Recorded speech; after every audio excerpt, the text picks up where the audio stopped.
Ladies and gentlemen, we've been doing season-by-season recaps of NHL history, but after we did a 75-76 recap, our good follower of the channel, Patrick Maresca, I hope I'm pronouncing Patrick's name right, Mariska,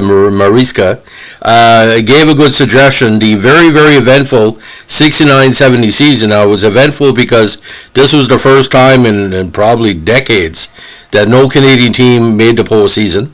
The Flyers had what was then a record 24 ties and missed the playoffs. The majority of their games against the Rangers were tied, if not all. And the Rangers, who were trying to make the playoffs, eventually scored 9 goals against Detroit in the last day of the season, which eliminated Montreal from the playoffs, but didn't get the Rangers in because he couldn't score enough. Now, of course, Bobby Orr's legendary overtime goal won the Cup, one of the greatest counters in sports history. We had the tragic death of Terry Sawchuk in a roughhousing incident involving one of his teammates, and of course, postseason, the great Michel Briere for the Penguins was in a accident, gave him severe head trauma, and he died, I think, within a year or so. So what we're going to be talking about is the breakdown of the season, and for a lot of people, there was a lot of concern because the Western Conference, which had the majority of the expansion teams, weren't as good as the East. And a lot of the teams in the East should have made the playoffs. So there was a playoff format change once the expansion with Vancouver and Buffalo came about very soon after. Now, for me, what stands out about 69 and 70, again, is the reestablishment of the original 6 rivalries and the emergence of CBS as a great partner for the NHL for broadcasting. Now, the 1970 season was the 53rd for the NHL. Now, for the third straight year, the Blues reached the finals, but were swept 4 straight for, again, the third straight year, this time by Boston, who won their first cup in a number of years. That probably one of the better NHL teams of the modern era. Now, defending champions had the Habs. They only missed the playoffs, but it was their own fault. We'll get that in a second. This and it marked the first time they would not make the playoffs. After this, there was a full quarter century, and let me tell you, with Toronto also missing the playoffs, they took a hit in the ratings. Hockey Night in Canada didn't know where to turn. Now, this was again the first time in league history that no Canadian team in the NHL qualified for the playoffs. Something that's happened only once since, when 2016, that bad year, when all 7 NHL Canadian teams missed the postseason. It was also the final season that teams wore their colored jerseys at home until 2004. Now, Orr of the Bruins became the first, and as of 2022, the only defenseman in NHL history to win the league scoring title. He did it by setting a new record for assists with 87, with 120 points, only 6 shy of the point record set the previous year by Phil Esposito. Along the way, he won the Norris for the third straight year, the Hart for league MVP, and the Connie Smythe for playoff MVP, being the only player in the NHL to win these 4 individual awards in a single year. Now, Gordie Howe finished the season within the 10 leading NHL point scorers for an all-time record of 21 years, and this was the final season he did so because after retirement he jumped to the WHA. Now, for the second straight season, the Blues easily won the West, being the only team in the division to have a winning record.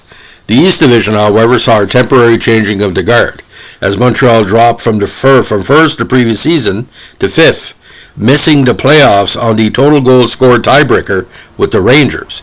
The Rangers were in first place for a time, but injuries on the blue line doomed any hope of a first-place finish, and he even obtained Timmy Horton in desperation. It was the only season Montreal failed to make the playoffs between 48 and 95, and as the Toronto Maple Leafs also failed to make the postseason, it was the first, again, playoffs in NHL history to feature no Canadian teams. These developments were also instrumental in the decision to move Chicago to the West Division, in conjunction with the 1970 expansion with Vancouver and Buffalo, and the adoption of the crossover playoffs between the East and the West.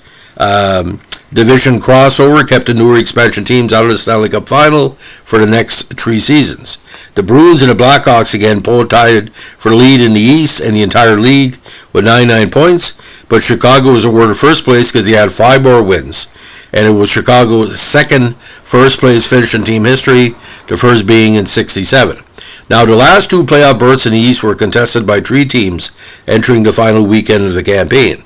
The Red Wings were in third with 93 points, followed by the Habs with 92 and the Rangers with 90. All 3 were scheduled to play home-and-home contests on April 4th and 5th, with the Red Wings and Rangers facing each other and the Habs going up against the Blackhawks. The Red Wings captured the 3rd seed with a 6-2 win over the Rangers at the Olympia that Saturday night.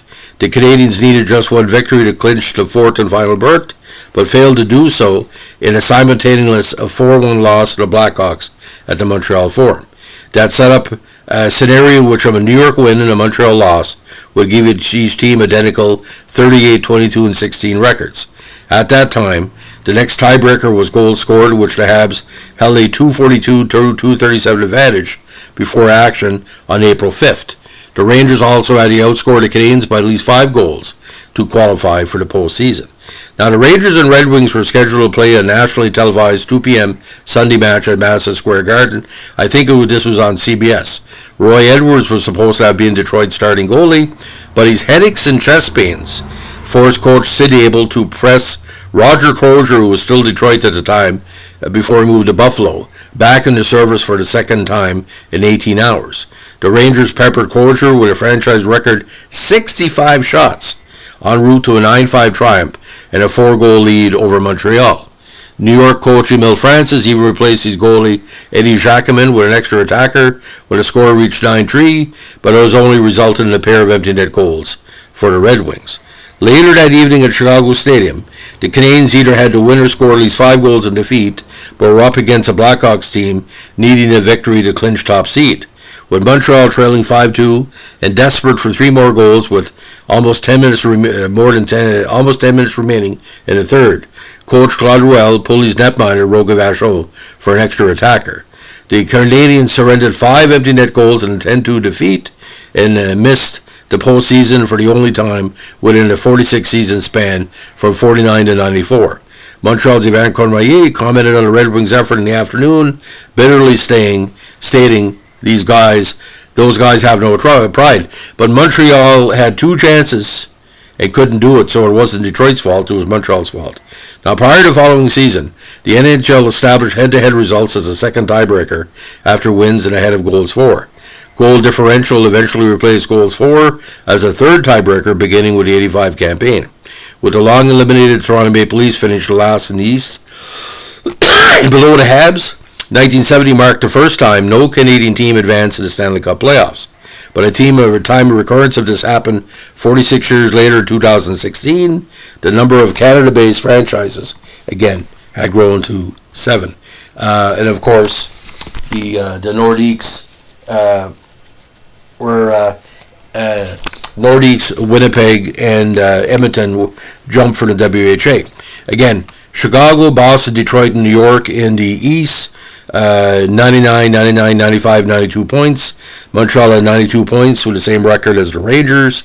Again, 2 goals behind, but gave up 12 more. Obviously, the second tiebreaker, Rangers would have got through. Maple Leafs had a mediocre season, 29, 34, and 13. In the West, St. Louis was first, the surprising Pittsburgh Penguins, 12 games under 500, got second place. Minnesota with a 19, 35, and 22 record. 22 ties, ladies and gentlemen. 60 points made the playoffs. And the Seals, a terrible 22, 40, and 14 with 58 points. The Flyers have only lost 35 games, second in the conference, but had 24 ties, 17, 35, and 24. And the Kings, putrid that year despite a good lineup, 14, 52, and 10, with a minus 122 goals. Again, he only scored 168 goals all season. And as we like to say in the North Shore, worse in the league. Now, the quarterfinal round is quite interesting. Chicago took on Detroit. Detroit, again, Swept the series, winning all 4 games by 4-2 counts. First 2 games in Chicago and the last 2 games in Detroit. The Bruins and the Rangers, very interesting series. They had finished second in the East. Now, the Rangers earned 95 points to finish fourth. Now, they clobbered the Rangers 8-2 in Game 1. Rangers coach Emil Francis replaced Eddie Jacquemin with a score reached 7-1 in favor of Terry Sawchuk. Sawchuk replaced Jacquemin starting in Game 2, but Boston won 5-3. The Game 3 at Madison Square Garden, considered one of the most raucous crowds in MSG history, featured a fan base that completely freaking out. The New York fans continuously booed and shouted obscenities and threw objects at the Boston players. Jacquemin, back in goal for the Rangers, reportedly told Bruins stalwart Derek Sanderson, "We're being paid to get you tonight." A subsequent brawl erupted into both benches clearing, as well as fans littering ice with debris. It took 19 minutes to play the first 91 seconds of the game. By the end, the Rangers' 4-3 win. The teams had set an NHL playoff record for penalties with 38. And penalty minutes were 174. Now, Game 4 had that great fighter against a Russian, Roger Lebert, scored 2 goals in a 4-2 Ranger win. Jacquemin was brilliant in goal for the blue and white, and one of the highlights was stopping Sanderson on a short-handed breakaway. Game 5 was a 3-2 nipping for Boston, as Espo scored 2 goals. Bobby Orr set up the winner when he stole a pass to center, when the blue and white were caught in a line change. Game 6 was won easily by the Bruins, and featured another display of fan abuse. Bobby Orr scored 2 goals, including the winner. In response, fans threw eggs, and get this, where he found them we don't know, ball bearings on the ice. And when the outcome was no longer in doubt, set fires in the mezzanine of MSG. Again, your typical easygoing fans. Now on the west side, St. Louis, Minnesota, the first round. The only previous meeting of the squads were the 68 semis when St. Louis won in 7. Now, the St. Louis ousted the Stars in 6. The Blues won the first 2 games in St. Louis, but Game 3 at the Met featured the former Hab Gump Worsley sharp goaltending and the great Brill Goldsworthy's 2 goals in a 4-2 victory for the Stars. Cesar Maniego played in goal for Minnesota in Game 4 and picked up a 4-0 shutout. Now Game 5 at St. Louis was tied 3-3 when the Blues scored 3 goals in the third period by again former Hab Red Berenson. Terry Gray and Jim Roberts also scored, and the Blues won 6-3. In Game 6, Ab McDonald, a very underrated forward, scored 2 goals as the Blues eliminated the Stars 4-2. Again, a very clean series compared to Rangers-Boston. Now, in a very unique matchup, Pittsburgh took on Oakland. In Game 1, Nick Haberrock's goal midway through the third was the winner as Pittsburgh nipped the Seals 2-1.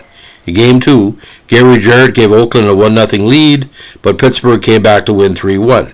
Game 3 at Oakland featured a hat-trick by Ken Schinkel as Pittsburgh won 5-2. Game 4 saw Oakland holding 1-0 and 2-1 leads, but the Seals just couldn't hold on. The game was tied 2-2 at the end of regulation, with Michel Briere, our tragic figure, scoring the series-winning goal at 6:28 of overtime for Pittsburgh. It was the final time the Seals made the playoffs. The Stanley Cup playoffs did not return to the Bay Area until '94, when the Sharks made the playoffs for the first time. This also marks only the second of 3 times ever a team in any of the 4 North American major sports have swept a team in their first playoff series. Now, the series between Chicago and Boston was the third meeting between their squads, with Boston winning both of the previous ones. They last met in 1942, where Boston won the best of 3 in 3. These 2 teams split their 8-game regular season series, each earning 8 points. Now, Boston was over the overmatched Chicago, winning 6-3, 4-1, 5-2, and 5-4. Now, in a very interesting series, a lot of people thought Pittsburgh was going to do the upset. This was the first meeting between the 2 teams in the semis. St. Louis won the 8-game series, earning 12 of 16 points. St. Louis did defeat Pittsburgh in 6 games to win their 3rd straight West Division, as there were no division finals the following year. The Pens did not get to semifinals again until 21 years later with the Mary Lemieux squad. St. Louis won the first two games 3-1 and 4-1 at home. Pittsburgh won the next two at the Civic Arena. St. Louis won 5-0 in St. Louis, and then they won 4-3 in a hard-fought Game 6 at the Civic Center. Now, the finals. First playoff meeting between the squads. Their third Stanley Cup final for the Blues, having advanced to the round every season since entering the league, both times losing to Montreal. This was Boston's 11th Stanley Cup Finals appearance, having won the title 3 times previously. The last advance to the finals in '58, where he lost to Montreal in 6. Boston won the season series, but in the postseason, Phil Esposito was a big stalwart, as he led all playoff scorers with 13 goals and 14 assists for 27 points. At the time, a new NHL playoff record, followed by Orr with 20 and Johnny Busick with 19. Jerry Cheevers led all goalies with 12 wins, while Jacques Plante of the Blues led all goalies in goals against average in the playoffs with 148. Boston won 6-1 and 6-2 at home. In St. Louis. Don't ask me why St. Louis had home ice advantage.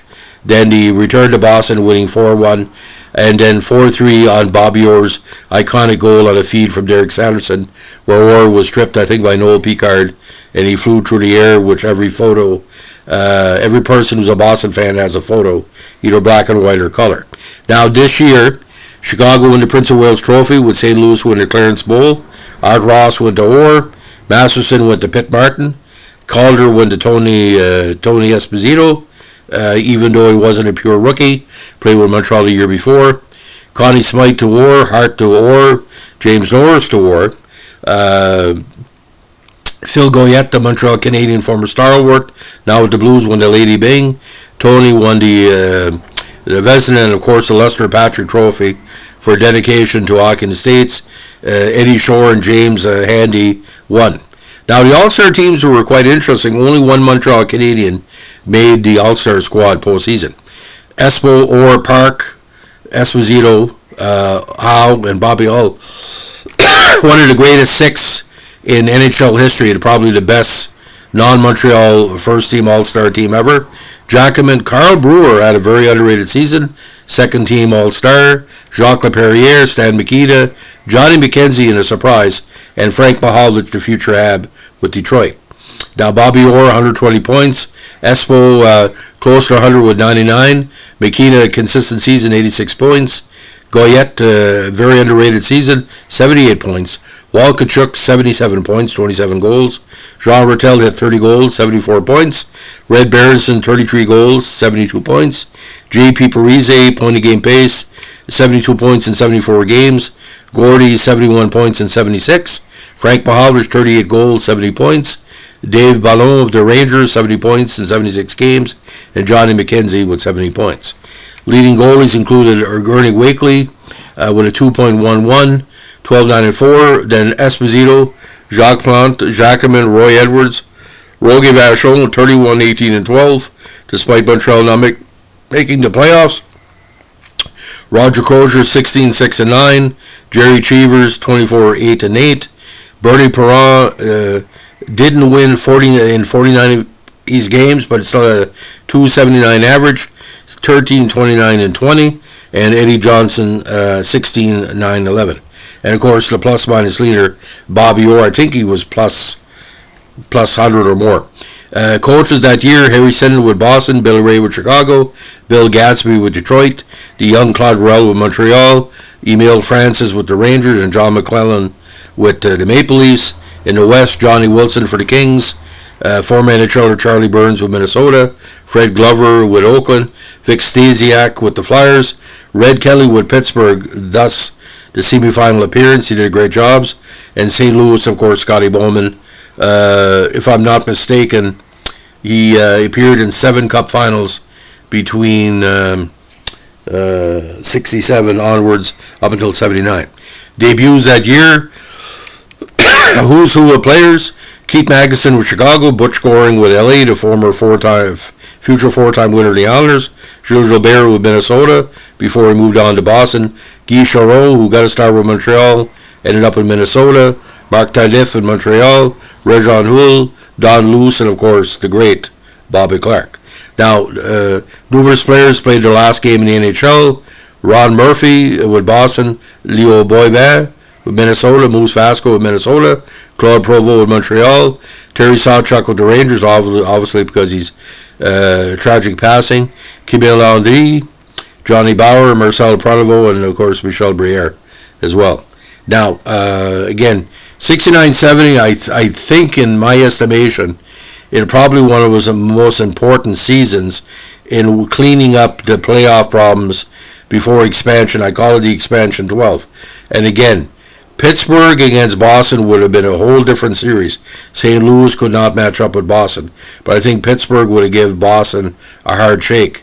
But St. Louis goaltending really played off, defensive goaltender trap and stuff like that. But not having Montreal and Toronto in the playoffs, especially in the Francophone market, really costs a lot of ad revenue to SRC and CBC. But, it's all a matter of conjecture. By the way, 1969-70, Hockey Card set one of the nicest of the modern era. Should check it out. So if you like what we're doing here, ladies and gentlemen, in our season recaps, let us know with a like, comment, or subscribe. We appreciate the support. Don't forget to share on your Facebook or your feed. We appreciate all the feedback, and requests are always appreciated and always considered. Thanks for listening. Bye.